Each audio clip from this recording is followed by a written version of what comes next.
Welcome back to another episode of Polish the Mirror podcast. I'm your host, Amy Thurman, and I'm so glad you're here.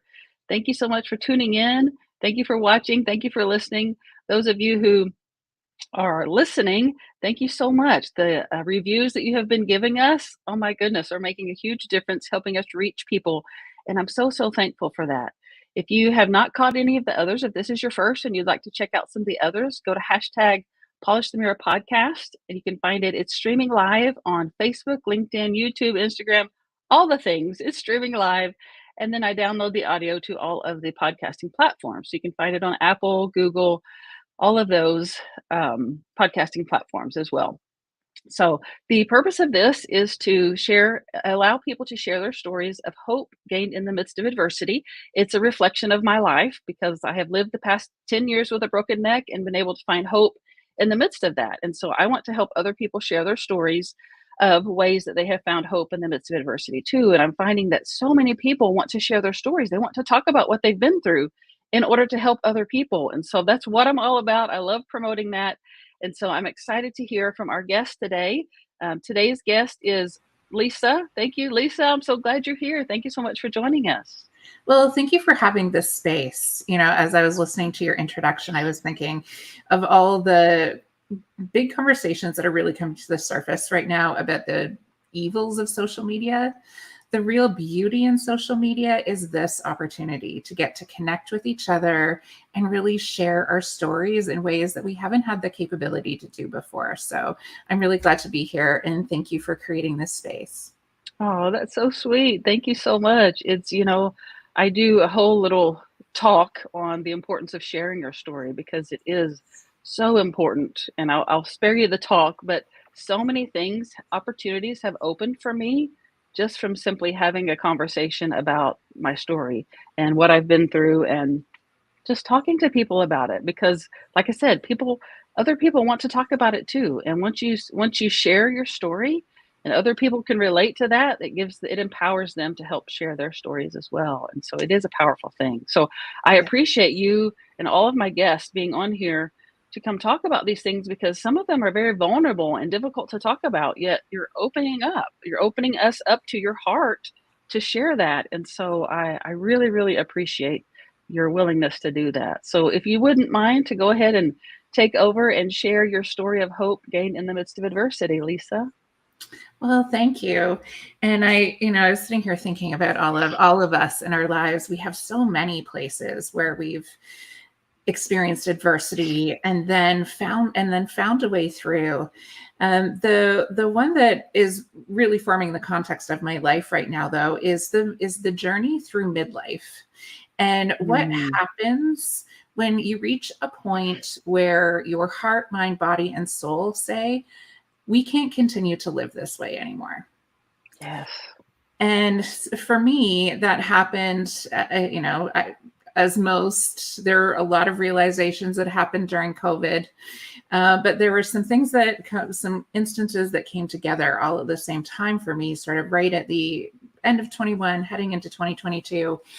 And that was, I had been an educator for 20 years. Ah, a former educator. Yay. Yes. There's a lot of us that are starting to pop up out of the woodwork here. So I was an educator for 20 years. And I was an educator who did not ever feel like I fit in the system. And that's not to say that there were periods of time where I loved my job. There were times where I would wake up in the morning and be so excited to get to do the work that I got to do. And that particularly happened in the last decade of my career, where I was a coach and provided professional development for other educators. And there was a period of time in the school board that I was working for where there was so much joy and excitement around the work that we were doing. And it was palpable. And I felt so deeply purpose-driven in that time. Wow. And like all things, shifts in power happen and shifts in perspectives happen. And I got caught really intensely in that shift. And the work that I was doing had a lot of identity work about bringing all aspects of who you are to the table. And when you're speaking truth to power, it can become a very uncomfortable place. And it became a very uncomfortable place for me, to the point where my hair was falling out. I was having panic attacks at work. My back was going into spasm on a regular basis. And I had to start asking myself the really hard questions of, how do you want to live the rest of your life? Yes. Because the other element that runs through the story is that of grief. And that is that my mom passed away when I was 30. She was 52. She was diagnosed with cancer in June and passed away in October. It was really fast. Oh my gosh. And I watched her leave this earth sort of in a ball of fury. She was so angry about what she didn't get to experience, what she had given up to care for the people around her. And although that was hard, it did form, I'm grateful to her for that gift of knowing that that is not how I want to exit the world. Wow. And so knowing that was part of the impetus for asking myself that question. How do I want to live the rest of my life? And if I am living in a space of fear and not actually being able to show up as my full self and feeling all of the physical symptoms that I was having, I wasn't going to be able to live the rest of my life in the way that I wanted to. And so I made the choice to resign from teaching, which was, as you know, it's not an easy decision to make, because there's a lot of, for all of the impossibility that job is and has become even more so, there's a lot of security, right? There's a good salary, there's benefits, there's pension, there's all the things. So leaving and making that decision, I was definitely questioned by a lot of people. Yeah. And that helped me to get to know myself even more and become more aware of what really mattered to me. And in the process of stripping off that identity as educator, which is not just a job, like that becomes part of my identity. It was who I showed up as in the world. Exactly. Yeah. And at the same time that I was pulling that identity off, my children are at the end of their teen years. And so I was approaching the empty nest. And although I knew that part was coming, I really had no idea how quickly that was going to happen and how much of an impact that would have on my identity. Because I still remember one day I was sitting on my back deck with a cup of tea, and I realized I am on the other side of everything I ever imagined for my life. And I've never even considered what this part of life would look like, feel like, or how it could be. Yeah. And in that is this great sense of grief, of transition, of unknown. And that, however, became my inspiration for what I moved into next. And so I moved into coaching for humans who are going through that empty nest phase. And as I was doing that, because I come at it from a holistic approach, there was also lots talking about what was going on with the body. And so at that point, women who are in midlife and experiencing empty nest are often also experiencing perimenopause and menopause. Right. And so I dug into that and I got my menopause coaching certification. I didn't know that was a thing. It's a thing. Oh my gosh. Incredibly powerful learning. And it also had some additional perspective on what I had gone through in my career and the physical symptoms I was having. I now also realize were connected to perimenopause, and I had no idea. Wow. While I was in that career transition in my world. And so now I get to create space for women to get to know themselves, to get to know their bodies, to understand what's happening, and having a really deep understanding of everything is always happening for us, even when it feels in the moment like, this really sucks and this is really hard. The intention and purpose is definitely for us. Yes. And now I get to wake up to days where I spend it talking to incredible humans and leaders and watching them reconnect to their bodies and to themselves. And it's the most beautiful thing. Oh my gosh, I love that so much. Like, I literally had no idea that was a thing. You could get coaching in that. You could earn a coaching degree or whatever it's called. Yes. And that. Yeah. Wow. It is burgeoning. It's burgeoning work. So we're kind of on the forefront of this. And it's really, really powerful because there's not a lot of narrative in our society about what menopause, perimenopause in particular, actually is, and how it impacts every single system in a woman's body.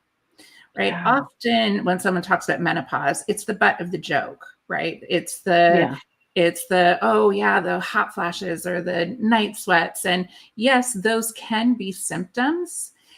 But what's not funny about them is that they are actually vasomotor events. And what that means is that it is our cardiovascular system's way of letting us know that there are hormonal shifts happening in our bodies that mean the cardiovascular system is protected by estrogen. So are the most of the systems in our body. Estrogen has protective factors in almost all areas. And so those hot flushes and night sweats are our cardiovascular system way of saying, there are big changes happening here. I don't have the same level of protection that I used to, and we need to start doing things differently.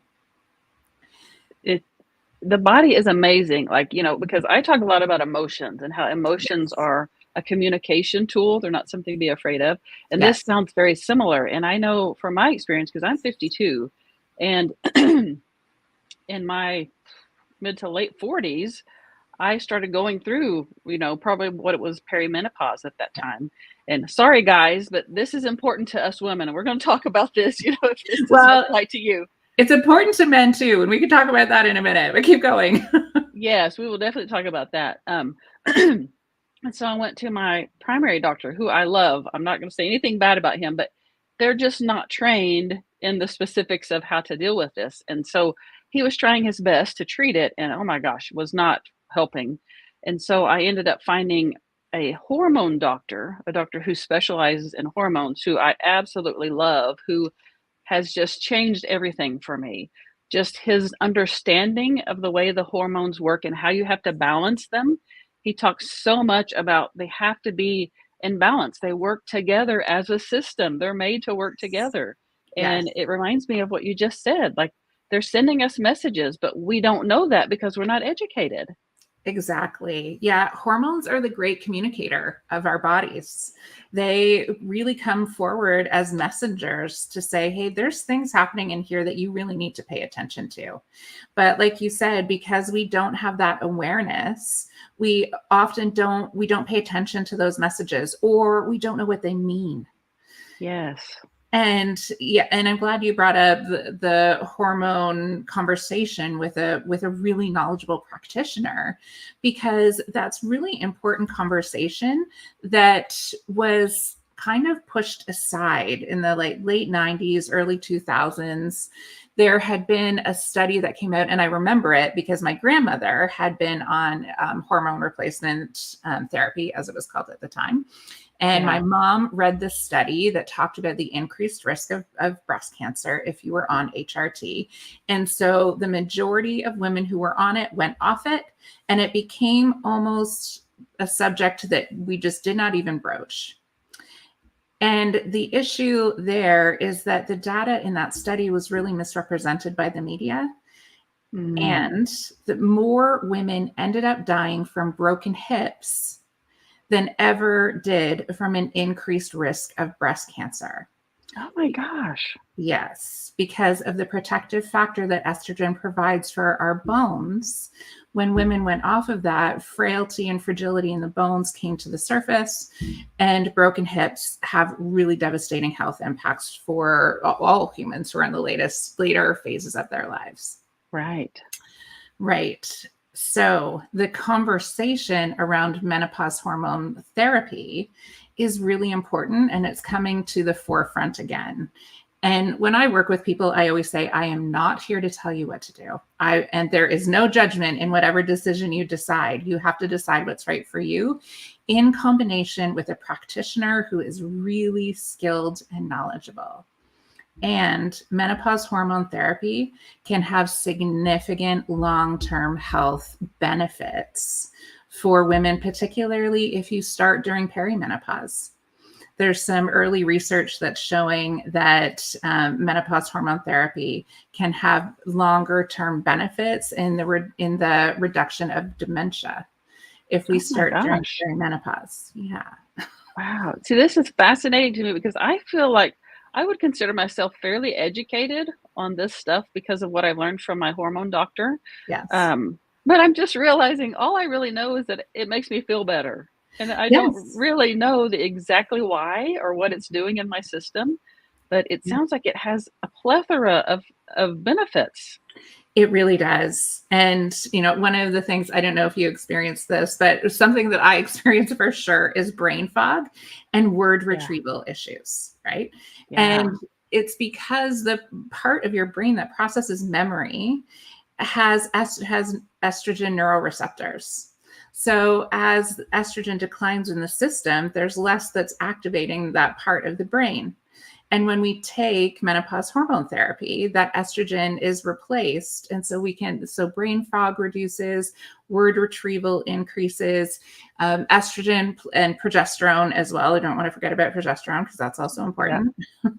All play a role in how we experience and feel emotion, digestion, the strength and integrity of vaginal tissue and vulval tissue.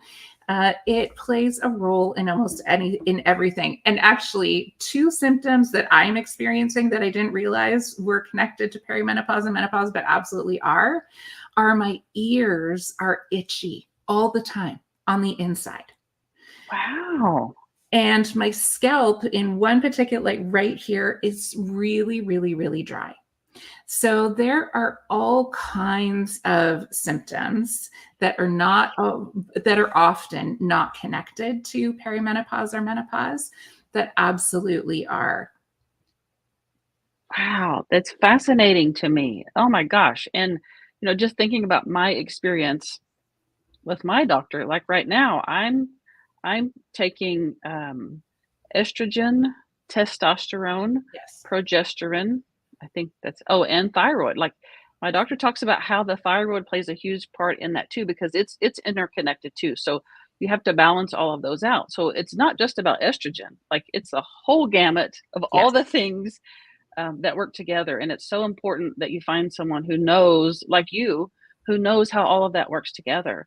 If you want to talk a little bit about how it can impact men or help men, I would love to know that.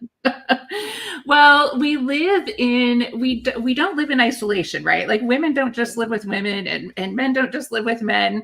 And one of the things that I have found to be really interesting is that the more we all understand each other and what's happening with each other, it can open up better communication. And at the end of the day, keeping a good relationship is all about communication. So when I think about the relationship with my partner, he needs to understand what's going on in my body so that we can have a really clear communication system. And some of the work I'm also entering into is supporting businesses to create menopause empowered workplaces. Oh, I love that. Thank you. I do too. Yeah, that's such a great idea. Yeah, because I'm in Canada. In October, the Menopause Foundation of Canada released a report called Menopause in the Workplace. And it had some staggering statistics, including that 1 in 10 women are leaving the workforce at the peak of their ability and knowledge and experience because of unsupported menopause symptoms. Wow. Yeah. And when you think about the leadership gap that exists between the number of men in upper leadership positions and women in upper leadership positions, you can start to see the correlation that is happening there. Because if 1 in 10 women are walking out the door at this level of their career, I can start to see why there is that gap. And like I said earlier in my story, I can look back on my own story now and see that and understand that when I left the board, I took with me 20 years of experience, 20 years of professional development, 20 years of coaching experience.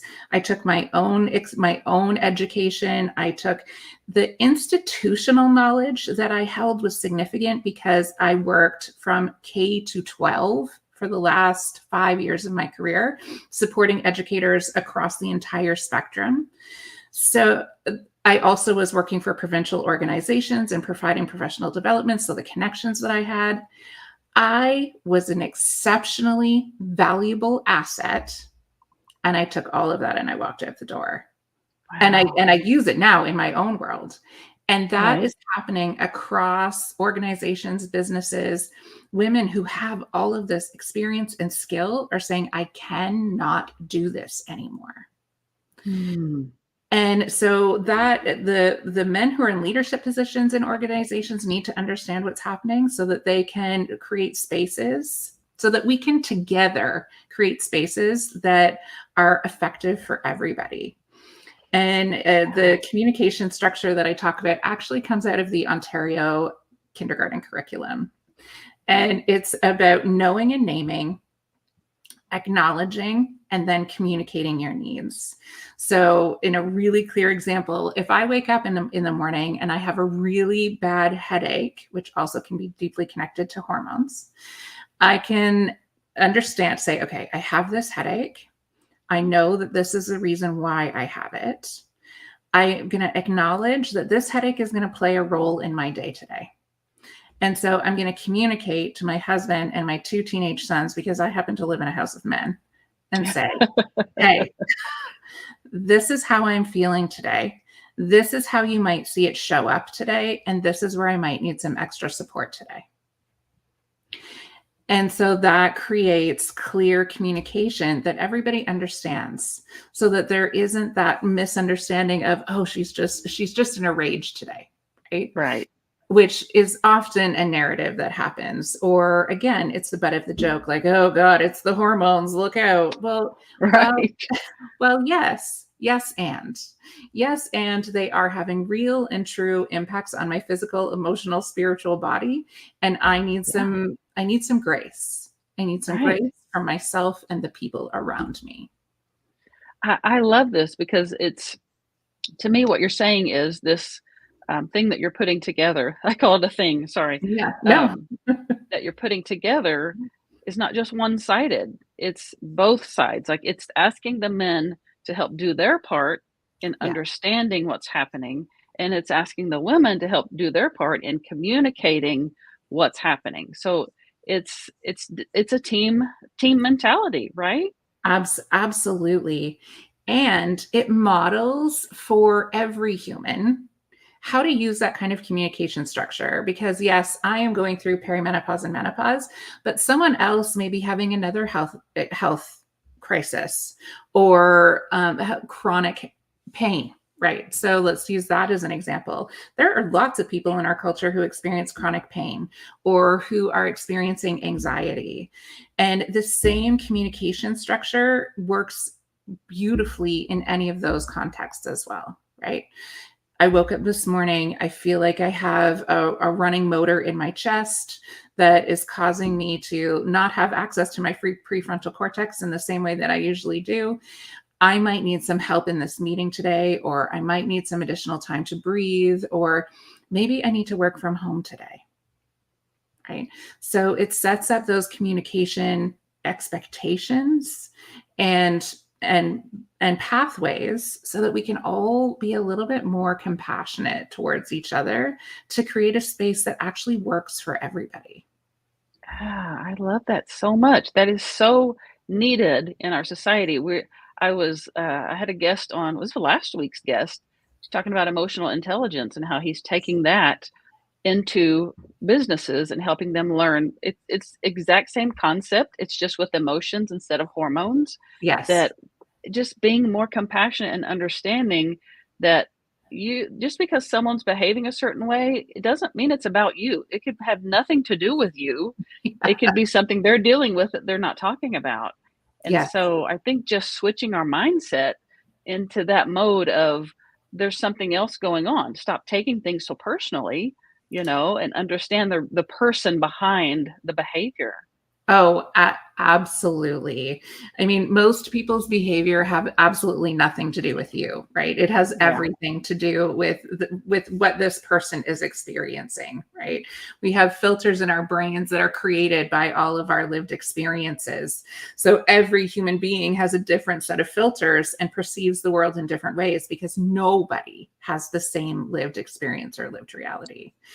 Right. And when we are all looking out through these different filters, it's so funny because we think that, well, I will speak personally. I always thought everybody saw everything the same way I did until I Yeah. realized, oh, that's actually not the case. Nobody sees Yes. things the same way that I do. Nobody sees things Yes. the same way that you do. And it's an understanding that we all have these filters that cause us to see everything in very individual ways, and understanding how that impacts the way that we interact with other people. When we understand those filters and know how to be aware of them, that is really what can change how we can connect with other human beings. Yes. It's so powerful because it's not just us. Like we have our own filters. Other people have their own filters, which is what you're saying. And so Yes, it's not exactly. just something I have to deal with, which I do. I have to deal with it myself. But Yes. we also have to give grace and compassion to other people who are dealing with it as well. Yeah. And Yeah. I think that mentality is needed more in our world today. Yeah. And it's interesting being in this space of menopause and perimenopause. I have to be really aware of my filters because there are lots of times where people will say, "Oh, what do you do?" Particularly men. I will say when I say I can I'm a only menopause imagine. I'm a menopause coach and consultant, and I can see them kind of like backing up. Or I made a post yesterday or a few days ago about creating menopause empowered workplaces, and there was a man who just wrote LOL underneath it. And Wow. it forces me to be aware of what I am assuming when somebody Yeah. writes something like that. Yeah. And to, instead of approaching it from a reactive place, to approach it from a curious place of, Yes. oh, hey, tell me about your reaction to that. What made you feel that way? Yeah. Because Because then, obviously that person's experience has not been pleasant yes, yeah. with this Or topic. Yeah. it comes from a place of deep unknowing. I was at a networking event a month ago or so, and I had been talking to the woman who was organizing it, and she needed to do something, and she was like, "Here, talk to this person." And I turn around, and she's introducing me to a lovely man in his late 20s. And I was like, oh, this is going to be interesting. And so, of course, the inevitable question, what do you do? And I said, I'm a menopause coach and consultant. And immediately I could see him try. He's like, well, I was just talking to somebody who does mental health. And I just sort of held space for him while he was having this discomfort. And then eventually he said, well, what do you do? And so I started talking through what it is that I do and what perimenopause and menopause look like. And I saw his eyes start to change. And he said, Wow. I really wish I had known about this when I was a teenager. And now I'm Mm. realizing that my mom was going through perimenopause and I didn't know and I didn't understand what was happening with her.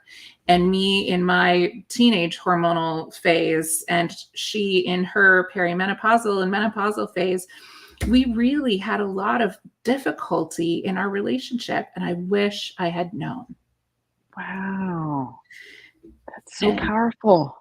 yeah. Yes. So it's making that space to be curious instead of immediately reacting to what we assume somebody else is Yeah. thinking or experiencing. Yes. Yes. I love that. So tell us a little bit about what it is you do. Like how, if someone wanted to work with you, what does that look like? Yeah. So I work in a couple of different ways. So one of them is I work one-on-one with women. Generally, it's a 3-month commitment because it's really difficult to instill a sustainable changes in anything less than 3 months. Yeah. So it's once a week, a 1-hour session with me. And then every day I communicate with the client about whatever it is we decided in the session that they want to have as their focus for the week. So I'm holding them accountable to their intentions.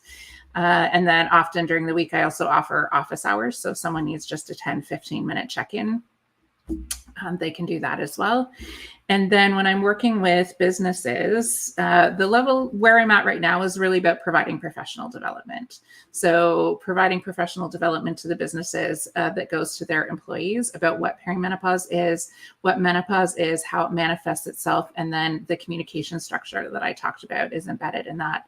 And I'm working toward helping businesses create policy that supports women's health. So it will be a professional, a visioning level, a policy writing level, an education level, and then ongoing coaching for any employees who want that. That's so smart to include the policies Yeah. in that as well, because I mean, there are policies for many other things that us as humans deal with, Yes. and this is a huge one too. Yeah, That's perfect. it's really significant, and the like menopause policy also will have a positive impact on a lot of other aspects of women's health in particular, but health and well-being in general. Yeah. Oh my gosh, I love that. I have your website here. It's www.liberatedmenopause.ca. So if you want to get a hold of Lisa or connect with her in any way, go to her website. And when they get there, is there anything specific they should look for? Yeah, there's a little button that says one-on-one coaching. Click here. So you click that. It takes you into my one-on-one coaching site. And then you can book a time for a consultation. And if you are a business or a business leader, then it's Liberated Menopause is where you can click on a space as well to have a menopause strategy session. Okay, awesome. Yeah. Awesome. And so I am including that Lisa's website link in the show notes, and on these lives, I'm including it in the description. So you can find it there, or as soon as these are over on the ones that it will allow me to, I will go tag her so that you can also connect with her on social media, because I feel like it's important to connect through the socials as Yes. well to just kind of get to know you a little bit. It's that know, like, and trust factor. Absolutely. Yes. Yeah. Yeah. So Yeah. once you start to get to know someone, then you eventually want to know more about them and or want to work with them. So I think that's important too. Yeah. Oh Absolutely. my gosh, what a great conversation this has been. I like, there are so many questions in my head right now. I'm just like, I might need to schedule my own little one-on-one with you. Talk about Yeah. this more. It's the exciting thing. It's the thing that I love about this work is that it's kind of like what I always say is we are learning. What I'm talking about today is like a fingernail's breadth of the impact that all of these transitions happen in our lives at midlife. And so you hear something that twigs something in your brain that goes, oh, that sounds familiar. And then as we're able to get into conversation, that's where we can really find what's at the core of this for you and put in really specific plans that have you at the center so that you can the line I use a lot is feel at home in a body that is currently under renovation. Oh, I like that. That's good. Yeah. Do you have any kind of publications about things that you have learned that you have put out yet, or? I have, when I do workshops, I have a guide for how to advocate for yourself with medical practitioners. So I can give you a link to that if you'd like to include it in the show notes as well, because that's Yeah. something that's really powerful. And there's information there as well, including research articles around menopause hormone therapy. So when people are going to speak to their medical practitioners, they can take the research with them and say, here, this is what we know now that we didn't know before. I'm at the very last stages of creating my online course. And that will be coming out within the next couple of months. So it's a 12 module course that works through the identity of midlife, what perimenopause and menopause is, working through the grief in that stage, and then all of the things that you can do to really reclaim your health, the aspects of your identity that you love. Like, what is exciting about this time is that, yes, it can be challenging. It also is an incredible time of liberation where you get to decide. You get to decide what this next chapter is going to be, and you get to do it for yourself. And so that will be coming out, like I said, within the next couple months. I love that. It's such a powerful message, because I was just on a podcast, had just dropped yesterday. It's called Hello Hot Flash. So we talked about this. We talked about a lot of these things, but the one thing I said on that I will repeat here is that it's never too late to start. Like, literally, I'm 52. I started when I was 51 at just sharing my story and being willing to be more open about it. And it's like I have taken on this whole new life, after 50, that I never thought was possible. But we have to be willing to step into that and be open to that it's never too late to start. It doesn't matter how old you are or what you're dealing with. You can still get out there and make a difference in the world with what you have. Yeah. And I think that's important. Yeah, absolutely. You can decide now to live the life that you've always wanted to live, right? I love that. It is never too late to reclaim the power within. Yeah. Yeah. Yes. So good. Oh my gosh. I love this conversation. And that is a perfect segue to my book that I will go ahead and do a shameless plug for. Well deserved. It's well deserved. Thank you. That's coming out in April. It's called Finding My Hero Within: A Journey from Incapacitation to Empowerment. And it is exactly what you said, finding the power that lies within us, because it's within each one of us. We just have to be willing to and know how to tap into that. And so on my website, which is www.getamyshelp.com, that's GETAMYSHELP.com. There's a pre-order link there. If you want to know when it comes out, when it's ready to order, then put your information in there. And for everyone who orders during the pre-launch, I'm offering a free exclusive behind the scenes. I'm calling it Behind the Story. It's 10 years worth of videos, pictures, journal entries that I'm putting together that you can see that's behind the story. So you read the story, you get an idea of it, and then you can go actually see it as I was living it out for 10 years. So that's free for those who are part of the pre-launch. And if you just want more information and you're like, I just want to talk to you about it, just message me. I'm happy to talk about it. Obviously, it's been a labor of love, but I'm so proud that it's finally going out into the world. So Lisa, thank you so much for being here. I have enjoyed this so much. And I will definitely make sure that your information is in the show notes and in the description. So yes, be sure to send me that link for your brochure, and I will include that as well. Excellent. Thank you. Congratulations on your book. That is really exciting. And again, thank you for creating this space. It was really lovely. Of course. Thank you so much. Oh my gosh, I appreciate it a lot. And until next time, thank you all for watching. Thank you for listening. If you have found this worthy of a 5-star review, I would love for you to do that on the podcasting platforms. That helps us reach more people with these messages of hope and resilience, and that there's more to life than people understand. So until next time, bye.